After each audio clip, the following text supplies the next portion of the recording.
Բարև ձեզ հարգելի գոլեգաներ, բարև ձեզ հարգելի պացիենտներ, բժշկական մի թեմա քննարկենք, մի կարճ, որի անունը դրել եմ դիետիկ փորկապություն։ Ինչի մասին է խոսքը։ Փորկապությունը սովորաբար գաստրոենտերոլոգիայի այն բարդ դեպքերից չի, պարզ դեպքերից է։ Թե ախտորոշման առումով է պարզ, թե երբեմն նույնիսկ բուժման առումով կարելի է ասել պարզ, բայց նրբություններ ունի, որ այսօր ուզում եմ խոսել այդ նրբություններից մեկի մասին, ինչի որովհետև վերջին 2-3 օրը իրար վրա ոնց որ այս նույն դեպքը հանդիպեց ու տենց մոտս ցանկություն առաջացավ սրա մասին կիսվելու թե գաստրոենտերոլոգների հետ, թե ընտանեկան բժիշկների հետ, թե պացիենտների հետ։ Ինչի մասին է խոսքը։ Փորկապությունը դե եթե պարզ ասենք, դա ուշուշ տուալետ գնալն է, աղիների ուշուշ դատարկվելը, ինչքան ուշ։ 3 օրը մեկ տուալետ գնալը արդեն փորկապություն կարելի է համարել, բայց միևնույն ժամանակ փորկապությունն է, եթե նույնիսկ մարդը ամեն օր է դուրս գնում, բայց շատ դժվարությամբ, ճիքերով, ցավերով, սա էլ իր հերթին կարելի է համարել փորկապություն, թեև եթե ցավեր կա, դա արդեն պետք է կասկածես անալ ֆիսուրա, հետանցքի ճակ, այսինքն այդ առանձին խոսակցություն է։ Հա Փորկապություն կարելի է համարել նաև ոչ լրիվ դատարկման զգացումը, եթե տուալետից հետո ոչ լրիվ դատարկման զգացում է լինում, բայց սա ամենաբարդ բուժվողն է, ու շատ հազվադեպ լիարժեք բուժվող խնդիր է։ Գոնե ինձ մոտ այդպես է իմ փորձառությունը դա է ցույց տալի, որ ոչ լրիվ դատարկման զգացումը մի քիչ ավելի բարդ խոչուշ պատմություն է, քան պարզապես անունը դնենք փորկապություն։ Եվ այսպես փորկապությունը, որը լինում է դիետաների հետևանքով։ Ուրեմն տեսեք, մարդիկ ովքեր ունեն փորկապության հակում կամ են գլխից էլ ունեին փորկապություն, եթե սկսում են դիետաներ պահել, որ նիհար են, ուշադիր, սկսում են դիետաներ պահել, որ նիհար են, իրանց մոտ փորկապությունը սրվում է, ուժգնանում է, եւ եթե նախկինում ինչ որ դեղեր կային, որոնք իրանց օգնում էին, դա կարող լիներ մոմիկներ, կարող լիներ սենայի հիման վրա, ինչ որ թեյեր, խոտաբույսեր, էլ չեն օգնում։ Սա դառնում է երբեմն նույնիսկ խուճապի պատճառ բժիշկին դիմելու, անհանգստանալու, սրա մասին եկեք մի քիչ խոսենք։ Մարդիկ կան, որոնք ունեն փորկապության հակում, հենց փորկապություն չի, եւ այդ հարցը ինչ որ ձև լուծում են, ասենք սննդային, սալորի չիր, էլ ինչ են օգտագործում։ Ձեթեր են օգտագործում, իհարկե թե ձեթերը, թե սալորի չիրը ես չեմ ընդունում, որտեվ արդյունքը գոհացնող չի։ Հա, ինչ որ էլի սննդային ինչ որ բան է, ձեթերը դե ընդհանրապես անհեթեթություն է, բազուկ, էլ ինչ ասեմ, որ փորկապի համար օգտագործում։ Մի խոսքով դրանք կարճաժամկետ ինչ որ 1-2 օրով կարող է ինչ որ տարբերություն տա, բայց դա կայուն արդյունքի համար, երկարատև օգտագործման համար պիտանի չեն, այն առումով որ արդյունավետ չեն։ Հիմա տեսեք, աղիքը ոնց է աշխատում։ Մարդը սնվում է, եթե սնվում է մի լիտր սնունդ, հա, այդ մի լիտր սնունդի 80%-ը ներծծվում է, թվերով էլի թվաբանություն անենք։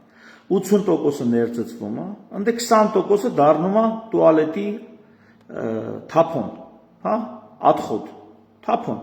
Ոնց որ, չգիտեմ, ցանկացած ռեստորանում, որ գնաք աղբարկի մոտը, կանգնեք, կտեսնեք, որ աղբարկը, որ ռեստորանի կողը դրած է, ինչ որ կերած խմացի արդյունքում ինչ որ չափի աղբա կուտակվում։ Այդ ձև էլ օրգանիզմը։ Մարդը ինչքան սնվում է, դրա մեծ մասը 80% ավելին ներծծվում է, մի բուջուր մասը դառնում է թափոն։ Հիմա պատկերացրեք այս մարդիկ, ովքեր ամեն օր սնվում էին ինչ որ չափ, ու մի կերպ իրանց աղիները գործում էր, կամ նույնիսկ կարող է սովորական էր գործում, անցնում են դիետայի, սկսում են քիչ ուտել, որպեսզի նիհարեն։ Ինչ է լինում արդյունքում։ Այդ միլիտրի փոխարեն ուտում են օրը կես լիտր։ 200 գրամ, 200 միլիլիտր թափոնի փոխարեն 100 միլիլիտր թափոն է առաջանում։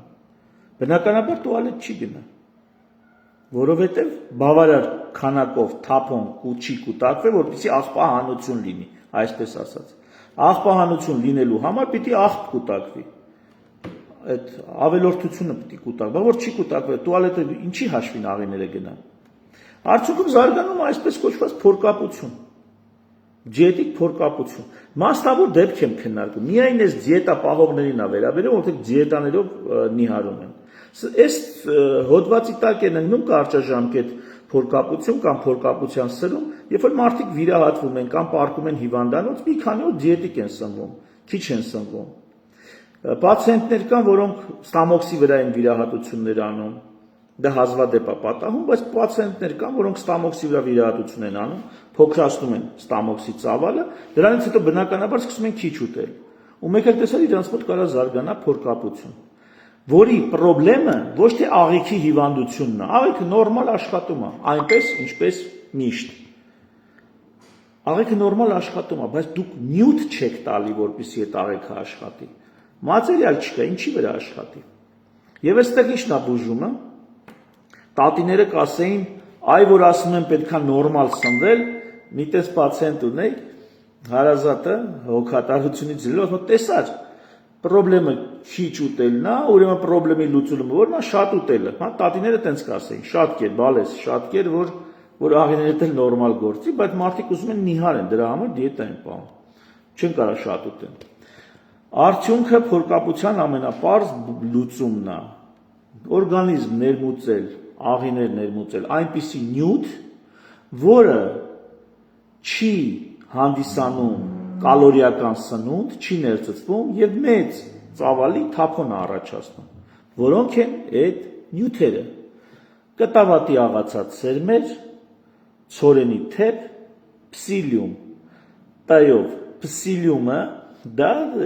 եզան լեզվի սերմերն են, եթե չեմ սխալվում, մեզ մոտ քիչ է տարածված, բայց կարակ օնլայն խանութներով կամ այդ օնլայն շուկաներում ձեռք բերել, ոչ թե կապսուլաներ կան նաև փսիլիումի, դա անպետք բան է։ Ոչ թե կապսուլաները, այլ հենց սերմերը կամ փոշին, որպեսզի գթալով օգտագործեք։ Ճաշի գթալով պետքա օգտագործել։ Ուրեմն իրեք հիմնական նյութ, ձեզ որը որ հաճելի կլինի, կամ որը որ շատ տհաճ չի լինի։ Ցորենի թեփ, կտավատի աղացած սերմեր եւ փսիլիում։ Այս երեքից տարբեր աստիճանի փորկապությունների համար տարբեր քանակով։ Սկսած 2-3 ճաշի գթալից, պոպոզ լավ լիքը լցված գթալ, մինչև 5-6 պացիենտ կա 8 ճաշի գթալ եմ տվել։ Բայց ես հետ գանք։ Եթե ինքնաբուժություն եք անում, 2-3 ճաշի գթալից մինչև 5 գթալ։ Շիլաների հետ, ջրիկ ճաշերի հետ, մածունի հետ, ում ֆանտազիան ոնց կհերիքի։ Նախապես պատրաստել պետք չի, ուղղակի այդ պահին խառնում եք, ներմուծում եք, ուտում եք։ Ու միևնույնն է, որ ժամին, ինչպես, պետքա այդ ամբողջը միաժամանակ օգտագործել։ Ոչ թե օրվա մեջ մի գթալ առավոտ, մի գթալ կեսօրին, մի գթալ իրիկուն, այլ ամբողջը միասին օգտագործել եւ այս խնդրը դիետիկ փորկապությունը հիմնականում լուծվում է։ Այստեղ ուզում եմ զգուշացնեմ, որ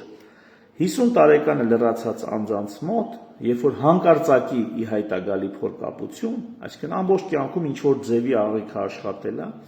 մեկ էլ որոշակի շրջանում ի հայտ է գալի փորկապություն։ Սա բժշկության մեջ, գաստրոենտերոլոգիայում համարվում է տագնապահարույց նշան, այսինքն մտածելու տեղիք տալու,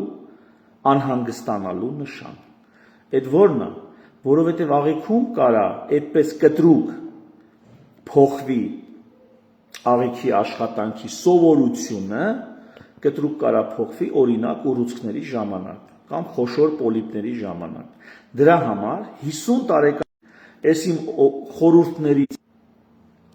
50 տարին լրացած անձիկ այս խորհուրդներից շատ զուսպ են օգտվում եւ մտածում են այն մասին, որ պետքա նախ կոլոնոսկոպիա արվի, աղիները ապացուցվի, որ այնտեղ խոշոր պոլիպներ, ուռուցքներ չկան, նոր հանգիստ էլի օգտվի այս խորհուրդներից։ Եվ վերջում էլ մի բան ասեմ, մի հատ sense նրբություն կա։ Տեսեք, ես տունս պահում եմ բժշկություն անելով, այսինքն այս բուժումները ես պիտի ձեզ չասեմ, ձեզ պիտի ես ավելի շատ խնդրը ներկայացնեմ, այ խնդրով դուք գաք, այստեղ վճարեք, ես էլ ձեզ բան անեմ, արդեն նոր լուծումը ասեմ, բայց ես լուծումը ասում եմ օնլայն,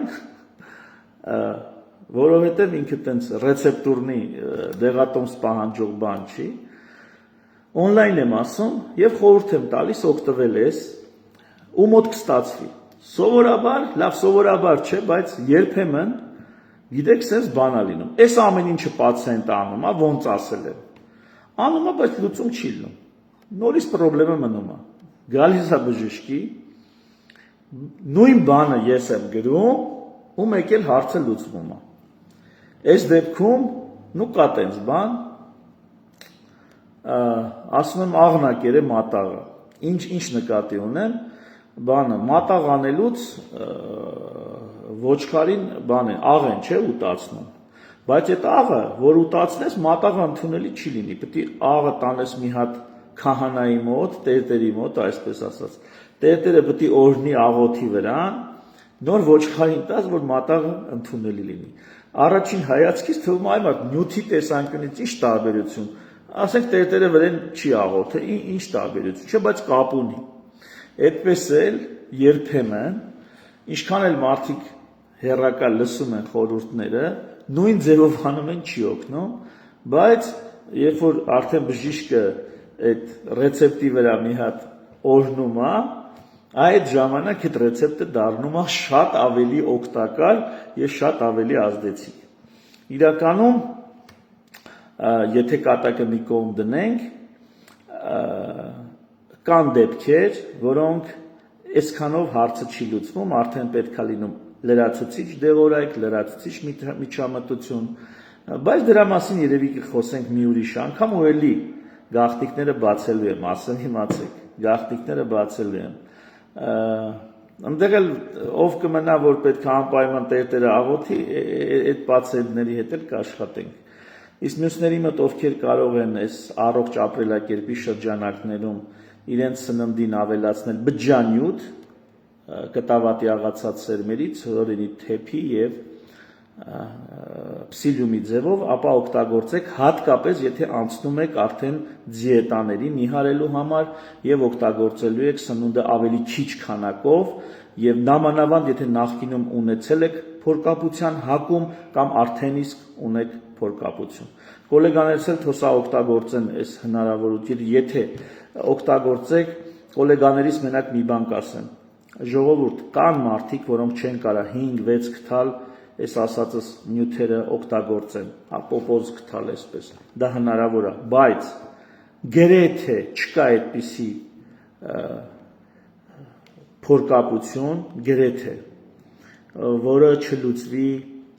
3-ից 8 գտալ այս